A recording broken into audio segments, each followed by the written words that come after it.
राम राम आप सभी को। आज हम सब सुलोचना की कहानी को बारे में जानेंगे, जो कि रावण की पुत्र वधू थी, इंद्रजीत की पत्नी थी। सुलोचना का अर्थ होता है सुंदर नैनों वाली। वो इतनी सुंदर थी और उसके अस्तित्व के बारे में जानेंगे कि उसने कैसे पतिव्रत धर्म पालन किया और कैसे आगे बढ़ाया। अर्थात सुंदर नेत्रों वाली नागराज की अनंत की पुत्री तथा रावण की पुत्र वधू इंद्रजीत मेघनाद की पत्नी थी। जब मेघनाद का वध हुआ तो उसका सिर भगवान श्री रामचंद्र के पास रह गया। उसके बाद सुलोचना ने रावण को शीश मांगने को कहा तो रावण ने उसे समझाया था कि राम पुरुषोत्तम है, उनसे सुलोचना को डरने की कोई बात नहीं है। उस पे सुलोचना उसी दौरान लक्ष्मण द्वारा रावण पुत्र मेघनाद का वध हो गया। वध के पश्चात मेघनाद का हाथ सुलोचना के समक्ष आकर गिरा। सुलोचना ने सोचा कि पता नहीं उसके पति की भुजा है भी या नहीं। अतः उसने कहा, अगर तुम मेरे पति की भुजा हो तो लेखनी से युद्ध का सारा वृत्तांत लिखो। हाथ ले लिखा, प्रिय, हाँ यह मेरा ही हाथ है। उसके बाद मेरी परम गति प्रभु राम के अनुज महातेजस्वी तथा दैवीय शक्ति के धनी श्री लक्ष्मण के हाथों हो गई।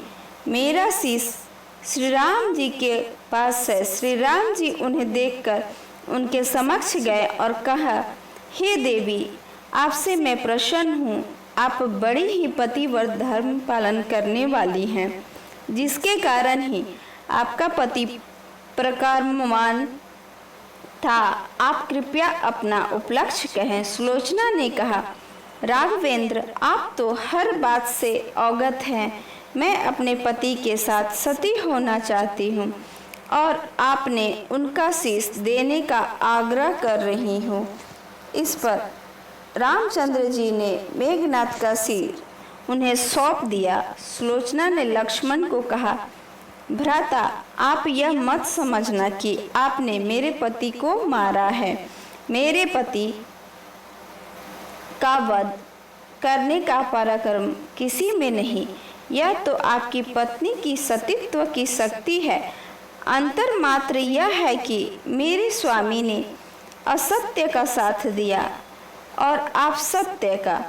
वानर गणों ने पूछा कि आपको यह किसने बताया कि मेघनाद का शीश हमारे पास है?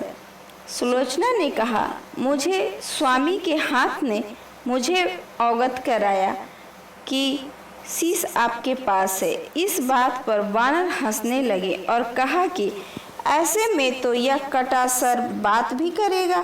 सुलोचना ने प्रार्थना की कि अगर उसका पतिव्रत धर्म बना हुआ हो तो वह सर हंसने लगे और मेघनाद का सर हंसने लगा। ऐसे दृश्य को देख सबने सुलोचना के पतिव्रत का सम्मान किया और क्षमा याचना की। उसके बाद सुलोचना सती हो गई। सुलोचना एक पतिव्रत धर्म पालन करने वाली स्त्री थी।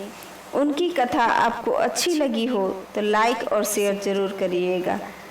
सुलोचना ने चंदन के शैया पर अपने पति के शीश को गोद में रखकर अपने आप को आहुति दे दी थी अग्नि में।